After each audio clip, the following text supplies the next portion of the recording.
धन्यवाद देते प्यारे पिता परमेश्वर आज के सुंदर दिन और अवसर के लिए कि प्यारे पिता परमेश्वर तेरा अनुग्रह पर हुआ कि आज प्यारे पिता पूरे मंडली को कर पिता परमेश्वर इस घड़ी तेरे इस पवित्र वचन से हाँ प्रभु जी वचनों को सुन पाते हैं।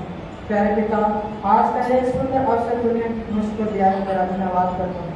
हे प्रभु आज के इस उपदेश वचन में तू अपने पवित्र आत्मा की सहायता देना, जिससे कि पिता परमेश्वर मैं हाँ प्रभु वही वचन बोलूँ जो तेरी इच्छा के अनुसार है। हाँ पिता परमेश्वर अपने सामर्थ्य की अगुवाई देना और पवित्र पिता हम प्रार्थना करते हैं कि यहाँ जितने सुनने वाले प्रियतम प्रभु तेरी दया से हम प्रभु उनके मन और हृदय की रक्षा करना, जिससे कि शैतान के मन से इस वचन को चोरी करने ना पाए। हे प्रभु और जो लोग इस घड़ी हम प्रभु इस वचन को सुनने के लिए और तेरे इस पवित्र भवन में हम प्रभु तेरी आराधना के लिए उपस्थित होने के लिए रास्ते और मार्ग में है, प्रभु तू आप भी उनकी रक्षा कर और यहाँ तक तूने सुरक्षित पहुँचा, जिससे कि तेरी यह वचन सुनकर आशीष रखना पाए। प्रभु तू आप ही हमारी अगुवाई कर, यीशु मसीह के नाम से मांगते हैं, आमीन। मंडली बच्चे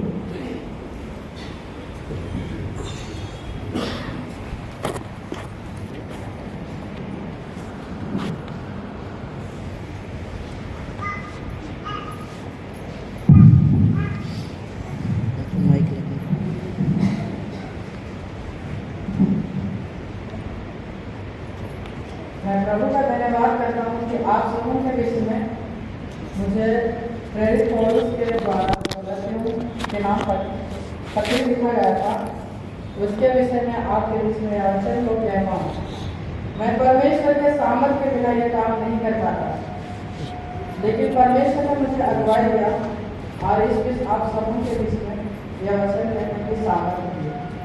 और ये वचन मैं यहाँ उद्देश्य के लिए मुझे चुना गया, मुझे तो चुना नहीं गया, परंतु इस मंडली का एक माँ जो मैं नाम तो नहीं जानता, लेकिन अभिनेत की माँ है, परंतु उसका भाई था, लेकिन उनके गले में कुछ खराबी होने के कारण से उन्होंने कहा कि इस सप्ताह का शुक्रवार का गिरजा रात में तो मुझे मेरे लिए कर देना। तो मैं उस समय मेरा नाम बोला, उसके बाद में मुझे मैं कर पाऊंगा कि नहीं कर पाऊंगा ये मुझे बात आया, लेकिन मैं परमेश्वर के सामर्थ्य में विश्वास किया, क्योंकि जब उसने मुझे चुना है तो मैं उसके सामर्थ्य में यह वचन पढ़ पाऊंगा और निश्चय आप सबों के बीच में यह वचन को मैं बता पाऊंगा। इसलिए मैं परमेश्वर का धन्यवाद करता हूँ कि उसका वचन के सामर्थ्य में मुझे अगुवाई करे। आज हम ध्यान देंगे पौलुस प्रेरित की पत्री जो गलतियों के नाम लिखी गई थी। यह वचन जब यीशु के सुसमाचार का प्रचार और प्रसार गैर यहूदी लोगों के बीच होने लगा, तो यह प्रश्न उठा कि एक सच्चा मसीही होने के लिए एक व्यक्ति को मूसा की व्यवस्था का पालन करना अनिवार्य है या नहीं, क्योंकि उस समय जब पौलुस प्रेरित सुसमाचारों को प्रचार कर रहा था यहूदियों के बीच में और गैर यहूदियों के बीच में, तो जो यहूदी थे उनमें से जो निकले थे और प्रचार कर रहे थे, उस समय उन्होंने मूसा के व्यवस्था को भी पालन करने के लिए लोगों को कहते थे। लेकिन प्रभु यीशु मसीह ने तो साफ साफ कहा है कि मैं व्यवस्था को लोप करने नहीं परंतु इसे पूरा करने आया हूँ। और व्यवस्था को मसीह यीशु ने क्रूस पर बलिदान होने के द्वारा हम सबों के लिए पूरा किया है। अगर हम व्यवस्था के अनुसार चले तो हमारे लिए बड़ा ही मुश्किल है कि हम परमेश्वर से संबंध बना पाए, क्योंकि व्यवस्था में हर प्रकार के जैसे खाने पीने से हर चीज की वहाँ शिक्षा मिलती है, लेकिन हम मनुष्य के लिए उसको पूरा करना कठिन हो जाता है। लेकिन प्रभु परमेश्वर ने हमारे लिए एक उपाय रखा, वह प्रभु यीशु मसीह, जिसके कारण से हम आज परमेश्वर पिता से मिल पाते हैं।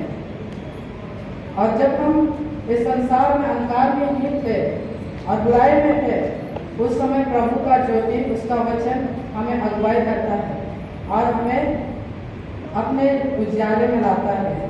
तो यह वचन हर एक अंधकार में रहने वाले और जो वचन को सही से नहीं जानते हैं उनके लिए पौलुस प्रेरित यह वचन लिखता है ताकि उनके लोग वाद विवाद में ना फंसे रहे, क्योंकि उस समय जो विश्वास में कमजोर थे और यहूदी लोग जो मसीह को, शिक्षा को और व्यवस्था को मिलाकर वे लोग एक सा बनाते थे। लेकिन यहाँ पर ही पौलुस प्रेरित कहता है कि हम विश्वास ही से धर्मी ठहरते हैं, ना कि व्यवस्था के कर्मों से, क्योंकि वचन कहता है कि व्यवस्था तो पाप की जानकारी के लिए है, व्यवस्था तो पाप की जानकारी है के लिए है, परंतु हमारा छुटकारा निर्दोष और निष्कलंक मेमने अर्थात यीशु मसीह के लहू के द्वारा होता है और आज हम उसी के ही द्वारा परमेश्वर के पास मिल पाते हैं।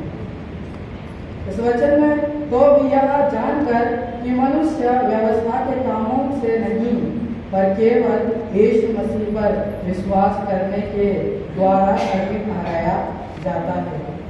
पौलुस प्रेरित हमें विश्वास में ही सिर्फ विश्वास के विषय में बताता है, क्योंकि व्यवस्था के कामों से हम सारे परमेश्वर के पास नहीं पहुंच सकते हैं। आप भी मसीही यीशु पर विश्वास किया कि हम व्यवस्था के कामों से नहीं पर मसीही पर विश्वास करने से धर्मी ठहरे, इसलिए ये व्यवस्था के कामों से कोई प्राणी धर्मी ना ठहरे। पौलुस जो व्यवस्था को पालन करने वाला एक व्यक्ति था और मसीहों को बहुत सताता था, जो मसीह पर विश्वास करते थे उनको बहुत सताता था और यहाँ तक कि उनके द्वारा कई लोगों को मृत्यु को देखना पड़ा। लेकिन भी परमेश्वर ने उसको दर्शन दिया और उससे कहा कि तुम मुझे क्यों सताते हो, मेरे लोगों को तुम क्यों सताते हो। फिर उस समय में परमेश्वर ने उससे कहा कि तुम मेरे राज्य के लिए काम करोगे और पौलुस वही परमेश्वर के ठहराए हुए वचन प्रचारक जो हम सबों को परमेश्वर के बुद्धि के बातों को और उसके उद्धार के विषय में हम सबों को बताता है। और पौलुस हर वक्त विश्वास में परमेश्वर के विश्वास के द्वारा हम सब धर्मी ठहराए जाते हैं, इसी बात में पौलुस जोर देता है। और हम देखते हैं कि विश्वास ही के द्वारा धर्मी ठहराया जाना। तो हमारे मनों में यह बात उठता होगा कि विश्वास होता क्या है। हम विश्वास की परिभाषा इस प्रकार से कर सकते हैं, परमेश्वर जो कुछ है वह जो कुछ करता है और जो कुछ करता है उसे पूर्ण समर्पण के साथ ग्रहण करना ही विश्वास है। जो परमेश्वर में कहता है और उस बात को हम जब सुनते हैं और उसे हम संपूर्ण हृदय से ग्रहण करते हैं, वही हमारे लिए विश्वास है। वह हमारे जीवन को अपनी विश्वास योग्यता की सच्चाई से बांधता है। परंतु जब तक यह हमारे अपने जीवन में कार्य ना करे, यह केवल शब्द ही रहता है। विश्वास का शब्द जब हम सुनते हैं कि हमारा छुटकारा लहू, हमारा छुटकारा नाशवान वस्तु से नहीं परंतु निर्दोष और निष्कलंक मेमने की लहू के द्वारा हुआ है, तो हमें इस वचन पर विश्वास करना है। और जो वचन प्रभु हमारे लिए कहता है, जिस पर हमें मानन करना चाहिए, उसे हमें मानना चाहिए और उस पर चलना चाहिए।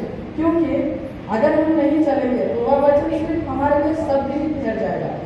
प्रभु कहता है कि अगर तुम विश्वास करोगे तो तुम्हें चंगाई मिलेगा, अगर तुम विश्वास करोगे तो हर परिस्थिति से निकलोगे। अगर हम विश्वास करते हैं तो कार्य भी करना चाहिए, क्योंकि विश्वास कार्य के बिना मरा हुआ है, ऐसा वचन कहता है। तो हमें विश्वास के साथ जो वचन प्रभु कहता है उस पर चलना जरूरी है। पवित्र शास्त्र में प्रचलित विश्वास की सबसे अधिक परिभाषा क्रियाशाली है, जो यह नहीं बताती कि विश्वास वास्तव में क्या है, परंतु यह बताती है कि विश्वास हमारे लिए क्या कर सकता है। अविश्वास आशा की हुई वस्तुओं का निश्चय और अनदेखी वस्तुओं का प्रमाण है। और विश्वास का एक ही मार्ग है, वह सुसमाचार, क्योंकि विश्वास सुनने से और सुनना मसीही का वचन से है। इसलिए मेरे प्रियो, हम कहीं भी जिस समय में रहे, हम जिस काम में भी रहे, जिस समय हमें समय मिलता है, हमें प्रभु के वचन को जो सुसमाचार है उसे निश्चय पढ़ना चाहिए, क्योंकि वह हमारा विश्वास को बढ़ाता है।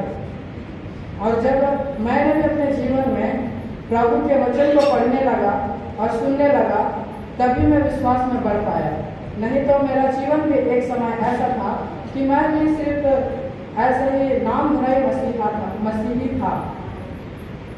मेरा जब +2 तक था, तो उस समय मुझे परमेश्वर के इस बात का मैं विश्वास भी नहीं करता था, और उस समय ऐसे ऐसे वीडियो सब देखता था जो मुझे देखना नहीं चाहिए था। और मैं परमेश्वर में विश्वास नहीं कर, चर्च तो जाता था, लोगों की बातों को मानता था, लेकिन परमेश्वर में विश्वास नहीं करता था। और परमेश्वर को मैंने नहीं जाना था उस समय। लेकिन जब मुझे इस लॉकडाउन आया, तो मेरे पास जो अमोस भैया है, उसके पास भी काम से बहुत समय मिला, जिस समय मुझे उन्होंने बुलाया और यीशु मसीह के विषय में बताया। फिर उन्होंने वचन पढ़ना सिखाया। ऐसे करते करते मैं अपने स्कूल से वचन पढ़ने लगा, प्रार्थना करने लगा, और फिर उसके बाद मैंने प्रभु यीशु मसीह को जाना, और वहाँ मेरा उद्धार करता है और मुझे सुनाने लगा। और जब तक मैंने मसीह का वचन को नहीं पढ़ा, तब तक मुझे विश्वास नहीं था।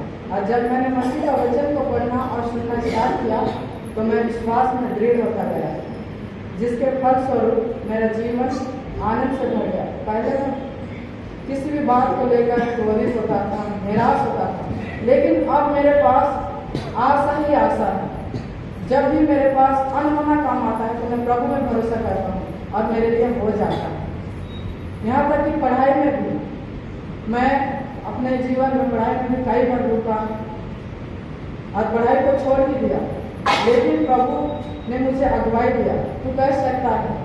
फिर और मैंने उसी के नाम से उसी पर भरोसा किया, और अभी भी मैं पढ़ रहा हूँ, इस पढ़ाई को जारी किया, और प्रभु की दया हुई कि मैं हर एक शिक्षा में अभी मैं ठीक रीति से पढ़ पाता हूँ। आगे मैं बहुत डरता था, लेकिन प्रभु को जब से मैंने पाया, मैं अब डरता भी नहीं हूँ। पहले मैं कॉलेज में भी बातें करने लग जाता था, डरता था, लेकिन अब मैं नहीं डरता हूँ, क्योंकि मसीह का प्रेम मुझे बदल दिया है। और मैं धन्यवाद करता हूँ परमेश्वर की कि उसने आज मुझे आप सबके बीच में यहाँ गवाही के तौर में और यह वचन सुनाने के अवसर दिया है। मैं परमेश्वर का धन्यवाद करता हूँ। आगे बढ़ेंगे। जो विश्वास है, और विश्वास के द्वारा हम धर्मी ठहराए जाते हैं।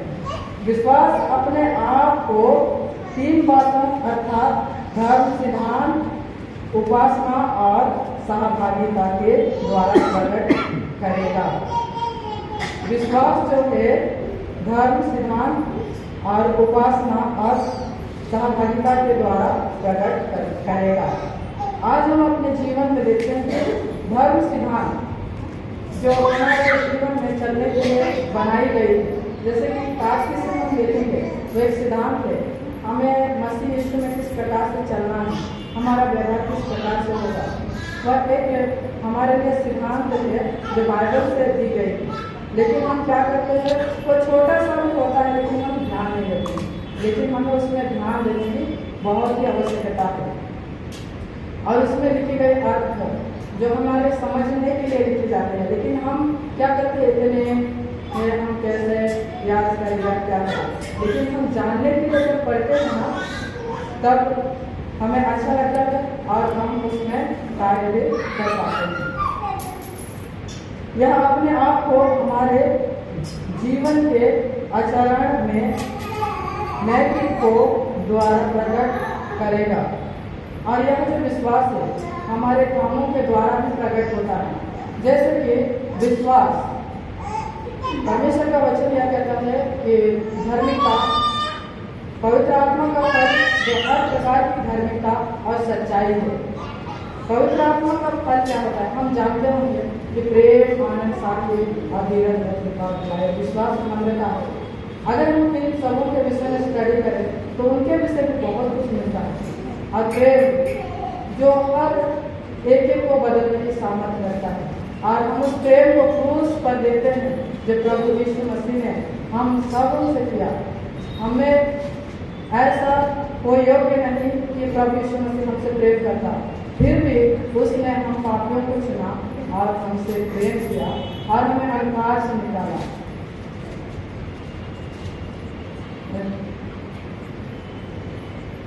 बाइबल यह भी शिक्षा देती है कि विश्वास यही नहीं समाप्त हो जाता है कि हमारे उद्धार के लिए मसीहा में भरोसा रखना अवश्य है, परंतु यह इसके अतिरिक्त कुछ और भी है। विश्वास बढ़ता है।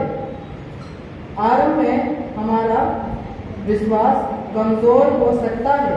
आरंभ में विश्वास हमारा कमजोर हो सकता है, जैसा कि मेरा भी था, लेकिन प्रभु ने भिन्न भिन्न कामों के द्वारा मेरे विश्वास को दृढ़ किया है।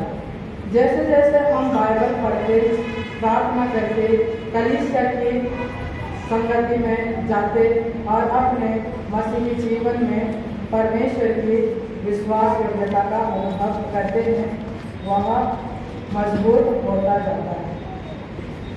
जब हम विश्वास करते हैं और मसीह के संगति में हम हमेशा जाया करते हैं। मैंने अपने जीवन में जितना भी मुझे मौका मिलता है, समय मिलता है, जहाँ भी मसीहों का संगठन होता है तो मैं जाता हूँ, इसलिए कि मेरा विश्वास मसीह पर है।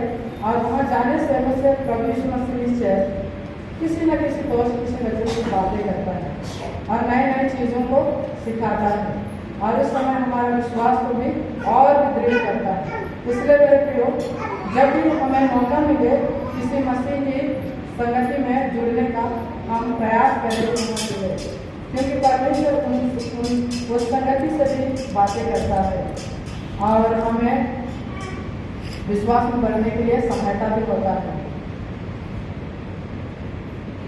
क्योंकि विश्वास के द्वारा अनुग्रह से तुम्हारा उद्धार हुआ है, और यह तुम्हारी ओर से नहीं वरन परमेश्वर का दान है। हमारा उद्धार विश्वास ही के द्वारा हुआ है।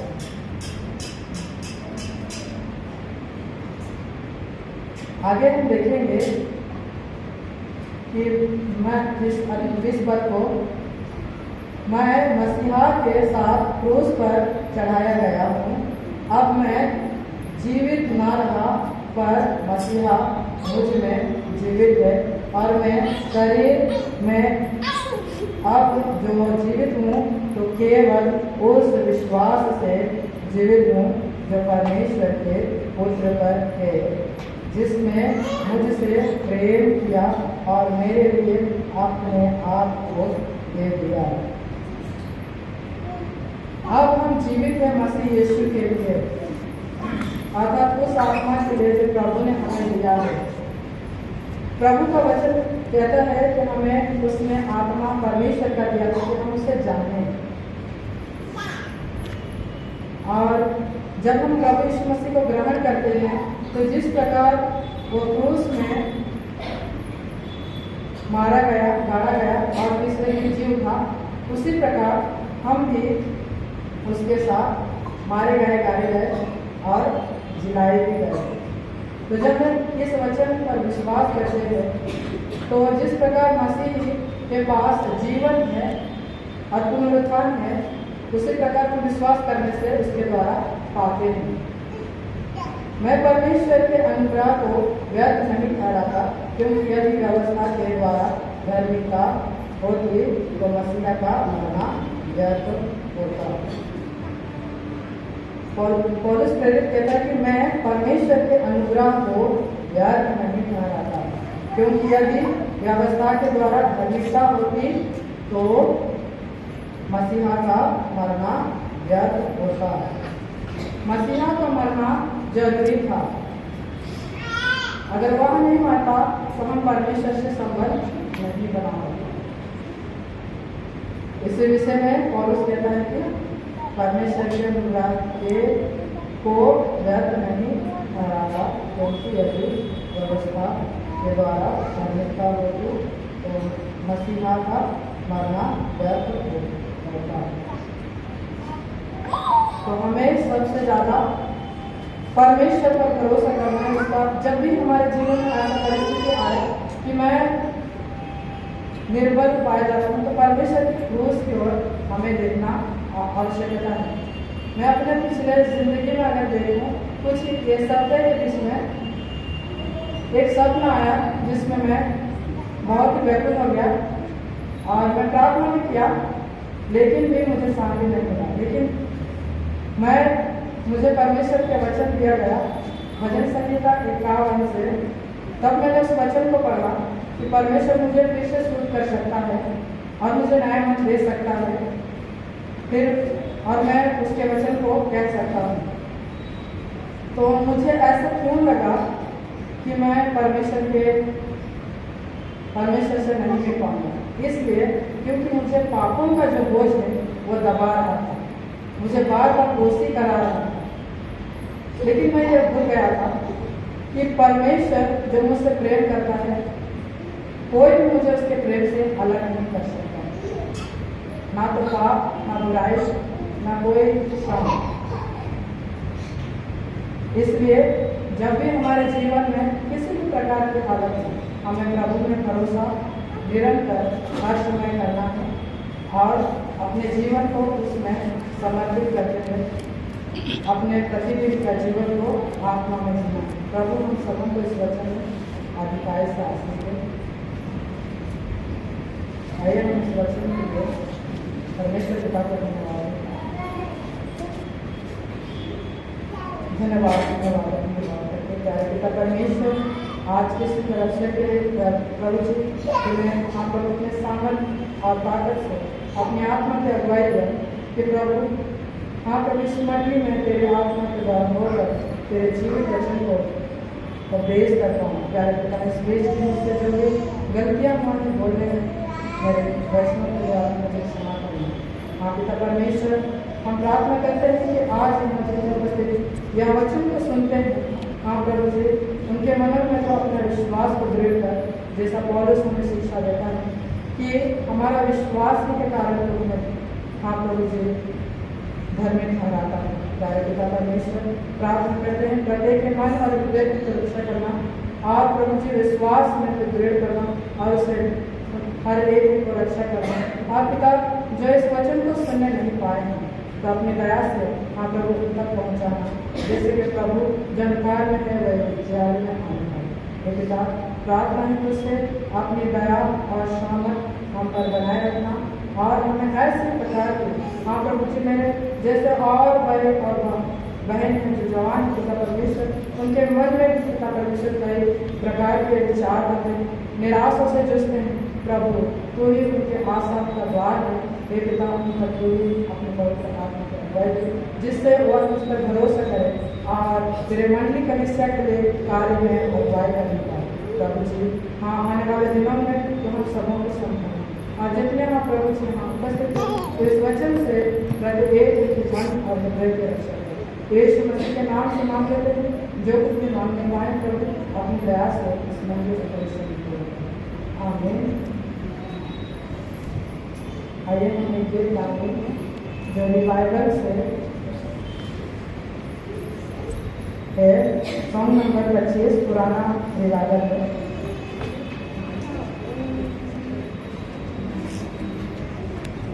गीत का बोल है होके कुर्बान हर गुनाह से।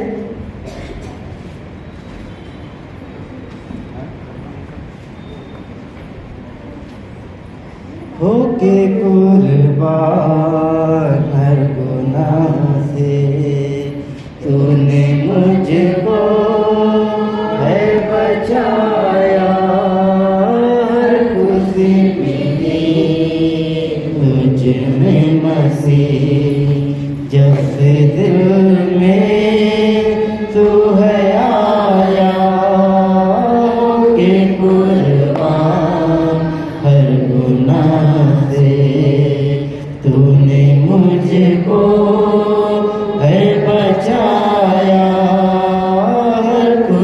मिली तुझ में मसीह, जब से दिल में तू है आया, होके कुर्बान हर गुनाह से।